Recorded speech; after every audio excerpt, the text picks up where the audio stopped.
नमस्कार, मी दिनेश कांजी. आपण बघताय न्यूज डंका. 2014च्या लोकसभा निवडणुकीमध्ये भाजपने ऐतिहासिक विजय संपादन केला. एक गठ्ठा मुस्लिम मतांशिवाय केवळ हिंदू मतांच्या बळावर निवडणुकांमध्ये विक्रमी यश मिळवता येतं, हे भाजपने सिद्ध केलं. देशाच्या राजकारणावर जे मुस्लिम मतांचं गारुड अनेक दशकं टिकून होतं, ते या दिवसानंतर हळूहळू कमी होत गेलं. त्यानंतर भाजपचा जो अश्वमेध सुरू झाला, तो क्वचितच एखाद्या राज्यामध्ये रोखला गेला. आसामसारखं राज्य, जिथे बांगलादेशींच्या घुसखोरीमुळे लोकसंख्येचं गणित पूर्णपणे बिघडलंय, तिथे सुद्धा एकदा नाही दोनदा भाजपने सत्ता स्थापन केली. हा विजय होता एका रणनीतीचा, एका फॉर्म्युलाचा. ही रणनीती, हा फॉर्म्युला पश्चिम बंगालमध्ये यशस्वी ठरणार आहे की नाही, या प्रश्नाचं उत्तर 29 एप्रिल रोजी ईव्हीएम मध्ये बंद झालेलं आहे. उद्या पश्चिम बंगालचा निकाल आहे. हे उत्तर जनतेच्या समोर येणार आहे आणि याच फॉर्म्युलावर या व्हिडिओमध्ये मी बोलणार आहे. परंतु त्यापूर्वी एक छोटीशी विनंती, आमचं चॅनल सबस्क्राईब करा, आवडला तर व्हिडिओ लाईक करा, शेअर करा. निवडणुकीची जी रणनीती आहे ती कायम आकड्यांवर आधारित असते, गणितावर आधारित असते. 2009च्या लोकसभा निवडणुकांमध्ये मतदानाचा टक्का होता 58.19. 2014च्या लोकसभा निवडणुकांमध्ये मतदान 8% वाढलं आणि मतदानाचा जो टक्का आहे तो झाला 66.44. मुस्लिम नेहमी एकगठ्ठा मतदान करतात, हिंदू मतदानासाठी बाहेर पडत नाही. त्यामुळे जर हिंदूंचं मतदान वाढलं तर भाजपचा विजय निश्चित आहे. हा फॉर्म्युला 2014 मध्ये भाजपला गवसला आणि त्याच्यानंतर एक रचना निर्माण करण्यात आली. बूथ प्रमुखांची रचना झाली. त्याच्यानंतर 50 प्रमुखांपर्यंत ती वाढवण्यात आली. एखादं राज्य भाजपला खडतर आहे, तिथे लोकसंख्येचे जे गणित आहे ते भाजपला अनुकूल नाहीये, तरी सुद्धा तिथे सत्ता स्थापन करण्यात येऊ शकते, जर तिथला मतदानाचा जो टक्का आहे तो साधारण 8 ते 10% वाढवला तर. भाजपला हा फॉर्म्युला गवसला होता. आसाममध्ये 2016 मध्ये भाजपने हा फॉर्म्युला वापरला. 2011 मध्ये आसाममध्ये ज्या निवडणुका झाल्या होत्या त्याच्यामध्ये काँग्रेसचा विजय झाला होता. मतदानाचा एकूण जो टक्का होता तो होता 76.04. हे राज्य भाजपसाठी खूप खडतर होतं, कारण इथे मुस्लिमांचा जो टक्का होता तो साधारण 35% एवढा होता. इथे जर तुम्हाला सत्तेवर यायचं आहे तर हिंदू मतदारांना मोठ्या संख्येने तुम्हाला पोलिंग बूथ पर्यंत नेलं पाहिजे, मतदान केंद्रापर्यंत नेलं पाहिजे. इथे मतदानाचा जो टक्का आहे तो किमान 8 ते 10 वाढवला पाहिजे. हे टार्गेट देऊन भाजपने काम केलं आणि 2016 मध्ये जे मतदान झालं त्याच्यामध्ये मतदानाचा टक्का 9 वाढवला. मतदानाचा टक्का झाला 84.72% आणि भाजपने इथे सत्ता स्थापन केली. 2021च्या निवडणुकांमध्ये आसाममध्ये पुन्हा एकदा भाजपची सत्ता स्थापन झाली. मतदानाचा टक्का साधारण 1.5 कमी झाला होता, 82.64 इतका मतदानाचा टक्का होता. परंतु यंदाच्या निवडणुकीमध्ये म्हणजे 2026च्या निवडणुकीमध्ये भाजपने मतदानाचा टक्का 85च्या पुढे नेण्यामध्ये भाजपला यश मिळालं आहे. म्हणजे घवघवीत मतदान झालेलं आहे आणि जेव्हा एखाद्या राज्यामध्ये घवघवीत मतदान होतं, प्रचंड मतदान होतं, तेव्हा भाजपचा विजय निश्चित असतो. एखाद्या राज्यामध्ये मतदानाचा टक्का 8 ते 10% वाढला तर भाजपलाच फायदा का होतो? याचं उत्तर उघड आहे. मुस्लिम मतदार हा कायम पूर्ण क्षमतेने मतदान करत असतो. प्रत्येक राज्यामध्ये मुस्लिम मतांचा जो टक्का आहे तो साधारण 80च्या पुढे, 90च्या पुढे असा असतो. भाजपच्या हिंदू मतदारांचा जो टक्का असतो तो कायम 60च्या आजूबाजूला रेंगाळत असतो आणि त्याच्यामुळे भाजपचा पराभव होतो. त्यामुळे मतदानाचा जेव्हा टक्का वाढतो तेव्हा हिंदू मतदार घरातून जास्त बाहेर पडलेला असतो, कारण मुस्लिम मतदार तर कायम जास्त संख्येने घरातून बाहेर पडतो. मतदानाचा टक्का तेव्हा वाढतो जेव्हा हिंदू मतदार मोठ्या संख्येने घरातून बाहेर पडतो. या देशाला जेव्हा मुस्लिम मतदानासाठी बाहेर पडतो तेव्हा त्याच्यासमोर जात नसते, त्याच्यासमोर भाषा नसते, त्याच्यासमोर प्रांत नसतो.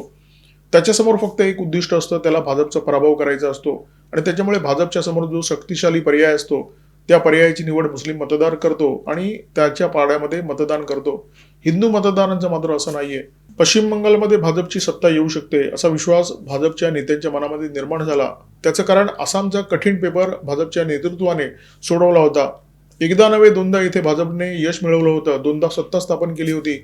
परंतु आसाममध्ये भाजपच्या पथ्यावर पडणाऱ्या 2 गोष्टी होत्या. एक तर आसाम काँग्रेसकडे सशक्त नेतृत्व नव्हतं.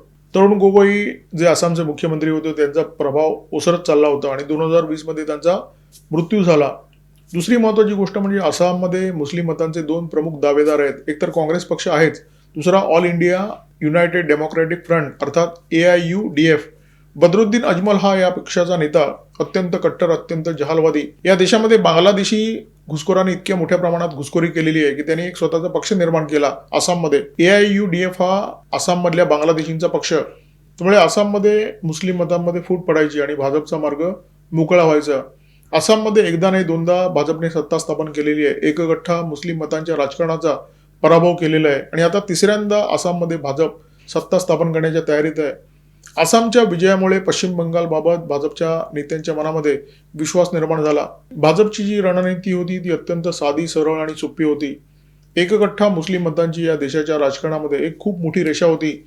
भाजपने त्या रेषेला धक्का लावला नाही, त्या रेषेकडे पाहिलं सुद्धा नाही. त्या रेषेच्या बाजूला त्यांनी त्या रेषेपेक्षा थोडी मोठी हिंदू एकगठ्ठा मतांची रेषा आखली आणि हीच रेषा देशाच्या राजकारणामध्ये वर्चस्व निर्माण करण्यासाठी त्यांना उपयोगी ठरली.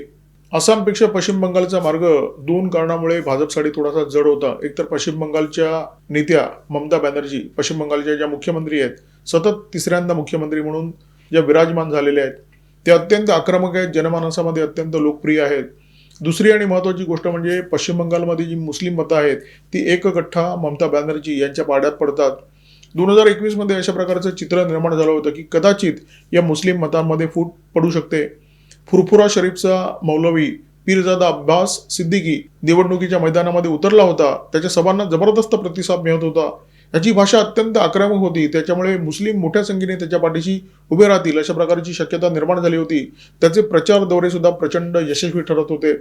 परंतु प्रत्यक्षात जेव्हा निवडणूक झाली तेव्हा या पीरजादाच्या पक्षाला म्हणजे इंडियन सेक्युलर फ्रंटला फक्त एक जागा मिळाली आणि मतांचा टक्का फक्त दीड टक्का मतं या पीरजादाच्या पक्षाच्या पाड्यामध्ये पडली.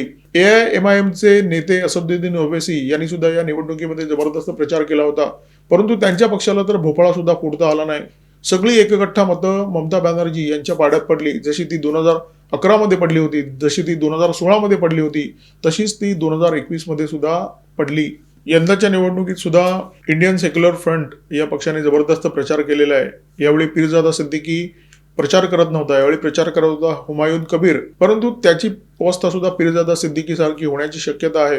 त्याला फार फार तर 1 किंवा 2 जागा मिळतील किंवा त्याही मिळणार नाहीत असं चित्र दिसतंय. मुस्लिम मतांमध्ये फूट पडताना दिसत नाहीये, तरी सुद्धा भाजपचे नेते येथे विजयाचा विश्वास व्यक्त करतायत. त्यांना खात्री आहे की सत्ता आम्हालाच मिळेल आणि त्याचं सगळ्यात महत्त्वाचं कारण म्हणजे 2021च्या तुलनेत 2026 मध्ये 10% मतं वाढलेली आहेत.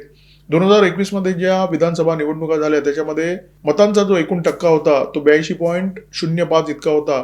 2026 मध्ये जी निवडणूक झालेली आहे म्हणजे ज्याचा दुसरा टप्पा 29 एप्रिल रोजी पार पडला, पहिला टप्पा 23 एप्रिल रोजी झाला, त्या निवडणुकीमध्ये मतांचा जो एकूण टक्का आहे तो 92 आहे. 10% मतं वाढलेली आहेत. अर्थात ही मतं हिंदूंचीच वाढलेली आहेत आणि ही मतं आपल्या पारड्यात पडतील अशी भाजपला ठाम खात्री आहे. पश्चिम बंगाल निवडणुकांच्या आधी स्पेशल इंटेन्सिव्ह रिव्हिजन हा उपक्रम राबवण्यात आला, त्यामुळे 91 लाख नावं मतदार यादीतून वगळण्यात आली. परंतु काही नवमतदारांनी त्यांच्या नावाची नोंदणी केली. कमी झालेली नावं आणि वाढलेली नावं याची जर गोळाबेरीज केली तर पश्चिम बंगालच्या मतदार यादीतून 2021च्या तुलनेत 51 लाख नावं कमी झालेली आहेत. हे मतदार असे मतदार होते ज्यांना आजवर मतदानाचा हक्क नाकारण्यात आला किंवा त्यांच्या नावाने दुसऱ्या कोणीतरी मतदान केलं.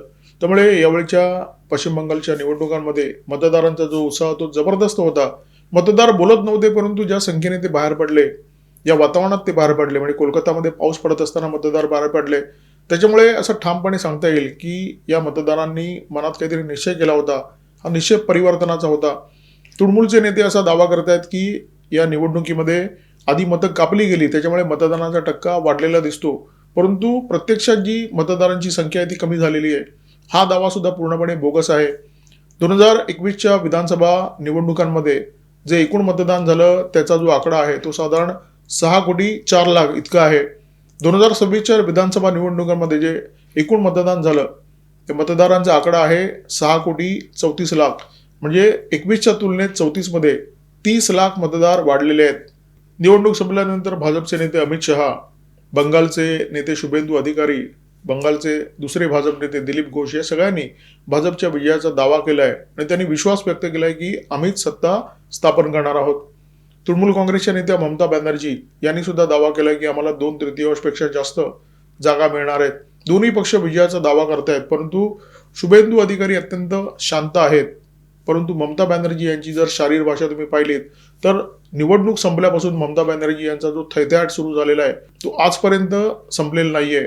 ममता बॅनर्जी आणि त्यांच्या पक्षाचे नेते प्रचंड थैथयाट करतायत आणि त्यांची जर भाषा तुम्ही बघाल, विशेष करून अमित शहा यांच्या बाबत तृणमूल काँग्रेसचे नेते ज्या प्रकारची भाषा वापरतायत, वाटेल ते बोलतायत, त्यांना गुंड बोलतायत, त्यांना तडीपार बोलतायत, ही भाषा तृणमूलचे नेते वारंवार वापरतायत. कारण त्यांना माहिती आहे जर सत्ता हातून निसटली, पश्चिम बंगालमध्ये जर भाजपची सत्ता स्थापन झाली तर त्याचं एकमेव कारण म्हणजे अमित शहा यांची रणनीती, अमित शहा यांचा आक्रमकपणा आणि अमित शहा यांनी प्रचारामध्ये घेतलेली आघाडी, तृणमूल काँग्रेसचा नेता जहांगीर खान उर्फ पुष्पा, म्हणजे यांनी स्वतःच म्हटलं की पुष्पा है झुकेगा नहीं साला वगैरे, ज्याला अजय पाल शर्मा या IPS अधिकाऱ्याने त्याच्या घरी जाऊन इशारा दिला होता की या निवडणुकीमध्ये काही गडबड करण्याचा प्रयत्न केलास तर तुझा व्यवस्थित इलाज करू.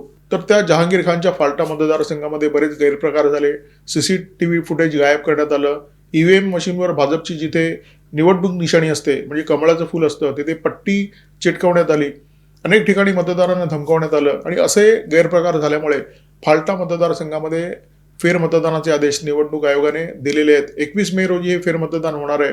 पश्चिम बंगालच्या सोबत उद्या आसाम, केरळ, तामिळनाडू आणि पुद्दचेरी इथले सुद्धा निकाल जाहीर होणार आहेत. परंतु देशाचं लक्ष पश्चिम बंगालकडे आहे, कारण पश्चिम बंगालमध्ये मोठ्या प्रमाणात घुसखोरी झालेली आहे. या घुसखोरांनी या निवडणुकीच्या राजकारणावर किती प्रभाव निर्माण केलेला आहे याचं उत्तर देशाच्या जनतेला उद्या मिळणार आहे.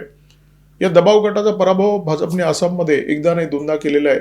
पश्चिम बंगालमध्ये त्याची पुनरावृत्ती होते की नाही याच्याकडे सगळ्या देशाचं लक्ष लागलेलं आहे.